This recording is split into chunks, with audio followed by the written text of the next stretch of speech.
Amigas e amigos da SOCESP, bem-vindos a mais esse Falando de Coração, especial para cardiologistas, e falaremos hoje sobre o tratamento da insuficiência cardíaca com foco no uso do sacubitril e da valsartana. Quero, antes de mais nada, agradecer o apoio restrito da Novartis, que mais uma vez torna possível que levemos esse tipo de programação a todos aqueles que se interessam pelo tema. E ninguém melhor para falar desse assunto do que o nosso amigo Múcio Tavares, diretor de qualidade assistencial da atual gestão da SOCESP e também diretor da unidade de emergência do INCOR. Tudo bem, Múcio? Olá, Ibrahim. Olá, amigos cardiologistas, clínicos, médicos em geral, todos muito bem-vindos ao nosso Falando de Coração. Múcio, esse tema é extremamente importante. Acho que a insuficiência cardíaca se tornará numa coisa cada vez mais importante. Você é um dos líderes mundiais da área, tem se interessado e se dedicado muito ao assunto.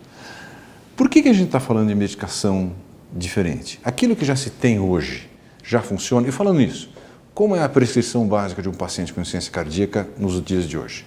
Primeiro, você tem toda a razão, a insuficiência cardíaca é uma doença que tende a crescer. Se espera que até 2030 a gente dobre o número de pacientes que nós temos hoje. E é uma doença que tem uma mortalidade elevada. Depois do diagnóstico, 50% de mortalidade em 5 anos. Em 5 anos? Depois, quer dizer, mata mais que a maior parte das doenças que a gente conhece. Né? Muitas delas. O tratamento medicamentoso para a insuficiência cardíaca mudou isso. Pacientes tratados de insuficiência cardíaca demonstraram uma melhora de prognóstico do ponto de vista populacional. Quanto foi essa melhora? Cada uma das drogas melhora em torno de 30%, 35% o prognóstico. Eu me lembro que uma das maiores revoluções da época do meu final de residência foi o uso do beta-bloqueador. Que a gente, quando entrou na residência, dizia que praticamente era proibido usar beta-bloqueador para paciente com insuficiência cardíaca, e de repente ele mudou e teve esse impacto de 30 e poucos por cento na mortalidade. Os beta-bloqueadores têm esse impacto, os IECA e BRA também têm esse impacto, os antagonistas de aldosterona também têm esse impacto. Ou seja, essa é a base que se tem para iniciar o tratamento do paciente com insuficiência cardíaca. Exatamente. Isso é aquele que a gente diria que não pode faltar. A cesta básica. A cesta básica. E por que então a gente está aqui para discutir o sacubitril e a valsartana? Houve no passado uma tentativa de se associar uma droga que fosse um inibidor de enzima de conversão de angiotensina mais um estimulante do sistema de peptídeos natriuréticos. E continuaram as pesquisas com isso, agora não se associando à IECA, mas sim ao BRA. E se desenvolveu essa molécula, sacubitril/valsartana, é uma molécula única, por isso que se fala sacubitril/valsartana. Um ou do outro. Exatamente, né? do outro. Interessante é que a dose de valsartana usada para insuficiência cardíaca é muito maior do que a dose que está no comprimido. Ou seja, nessa molécula eu uso menos valsartana do que eu usaria se eu estivesse tratando o paciente só com ela. Exatamente, porque é um efeito sinérgico das duas substâncias. Então, os pacientes eram randomizados para tomar enalapril ou sacubitril/valsartana. E o grupo que tomou sacubitril/valsartana teve um benefício de melhora da mortalidade total por causas cardiovasculares, morte súbita, de 20%. Isso quando comparado a um fármaco que já tinha diminuído em 30% os eventos. Quer dizer, um benefício adicional. Benefício adicional. Uma coisa que eu estimulo sempre todo mundo quando olha um estudo é questionar: será que dá para confiar nesse trabalho ou não? Dá para confiar no Paradigm? Dá. É o maior estudo já feito em insuficiência cardíaca em termos de número de pacientes e com resultados muito favoráveis. Os pacientes tomavam beta-bloqueador também, não? Os pacientes estavam tomando dose boa de beta-bloqueador, mais de 90% tomavam beta-bloqueador, mais de 70% tomavam antagonistas de aldosterona em doses adequadas. E a isso, ou ele era randomizado para receber o inibidor da ECA ou o inibidor ou o sacubitril/valsartana? Exatamente. E ainda assim, o sacubitril/valsartana teve essa redução adicional de 20%. Quer dizer, um resultado que convence. Então, agora, do ponto de vista prático, como é que eu passo essa prescrição para o paciente? Como é que eu seleciono o paciente para receber e como que eu começo a prescrever? A indicação é o que está no estudo Paradigm, que são pacientes com disfunção ventricular, fração de ejeção menor do que 40%, menor do que 35%, que tenham insuficiência cardíaca sintomática, que tem que estar em classe funcional 2, pelo menos, e otimizados tomando beta-bloqueador e antagonistas de receptor de mineralocorticoide.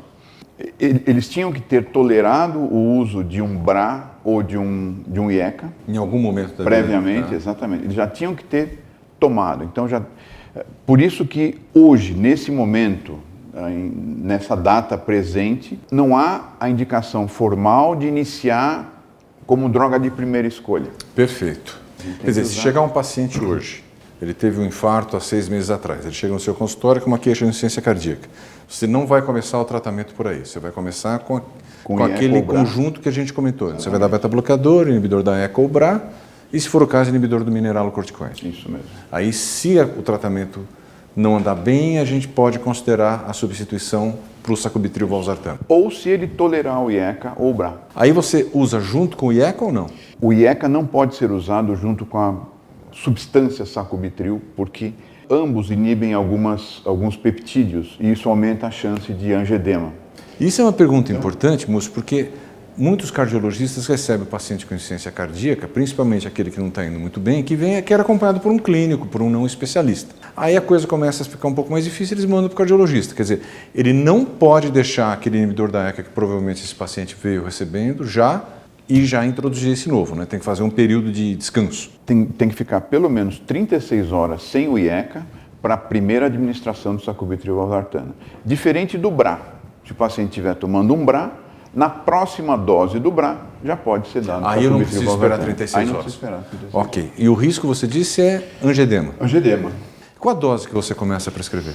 A dose inicial, a dose recomendada é a de 49,51, 2 vezes ao dia sempre, de manhã e de noite, tanto faz com ou sem refeição. Se o paciente tolerar, em 2 semanas, como no estudo Paradigm, se aumenta para a dose de 97,103.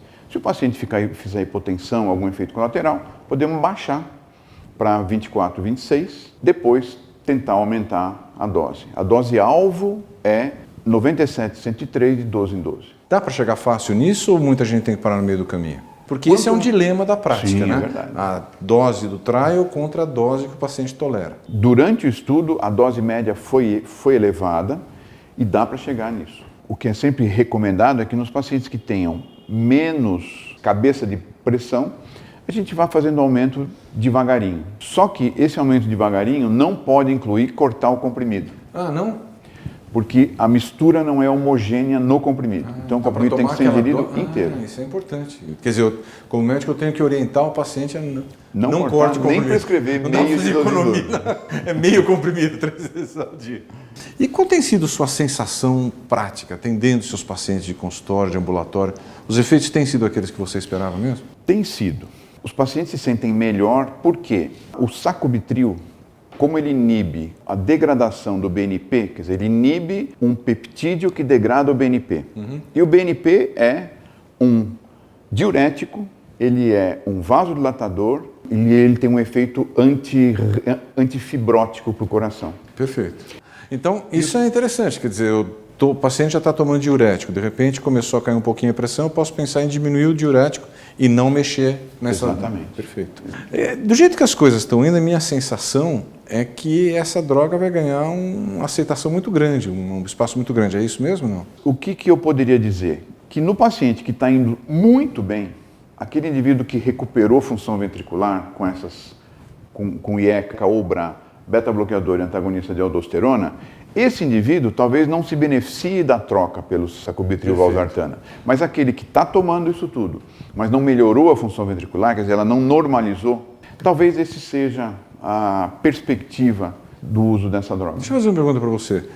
Você disse o paciente que recuperou função ventricular. O critério aí é mudança de número mesmo ou só mudança de grau de classe funcional dá para acreditar? Você tem razão, é a mudança numérica, é a diminuição do diâmetro diastólico, é a melhora numérica da fração de ejeção. Quer dizer, precisa ter isso, aí eu posso continuar com esse tratamento. Só sintoma não nos engana diz muita coisa, né? Engana. Deixa eu aproveitar um pouco o seu conhecimento sobre o assunto.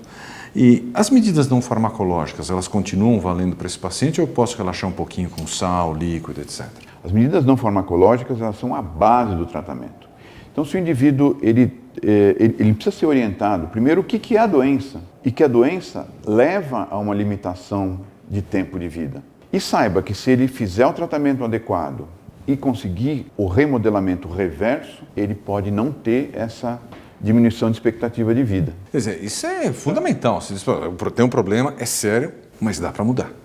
Então, dieta hipossódica continua sendo importante, embora tenhamos aí alguns estudos que dizem que talvez não seja tão importante, mas restrição hídrica no paciente sintomático é muito importante, ele não pode encher a cara. Fazer atividade física é fundamental. Não houve a demonstração clara de mudar o prognóstico, mas houve a demonstração clara de melhora de qualidade de vida, diminuição de internação. E a gente sabe bem, né, Ibrahim, que atividade física é um remédio difícil de ser administrado. Aderência é complicado.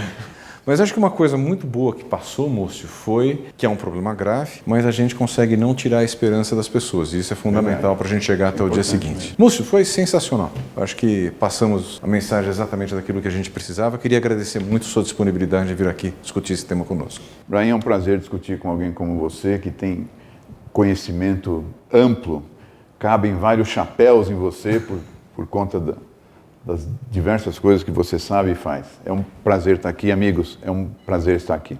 Muito obrigado a todos por terem nos acompanhado. Queria mais uma vez agradecer a Novartis pelo seu apoio irrestrito a essa atividade educacional e nos acompanhem nos outros programas Falando de Coração. Até a próxima.